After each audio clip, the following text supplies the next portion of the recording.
உலகில போட்டாலும் கவலை இல்ல, என் இயேசு என்னோடு உண்டு. நெருப்ப படைச்ச இயேசு என்னோடு உண்டு. அக்கினி ஜுவாலையில போட்டாலும் வேகவில்லை, 3 பேரும் தனியா இல்ல. அப்போ 4வதா யாரு அங்க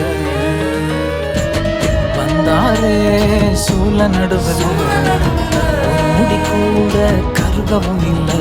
எப்பா வந்தாரு நெருப்பு நடுவுல, இயேசு அவங்க கைய விடவே இல்ல. நடுவுல வந்தாரு எத்தா நின்னாரு, சூளைய ஃப்ரிட்ஜாக மாத்தி புட்டாரு. நம்புங்க இது உண்மைங்க, போய் சொல்ல அவர் மனுஷன் இல்லைங்க.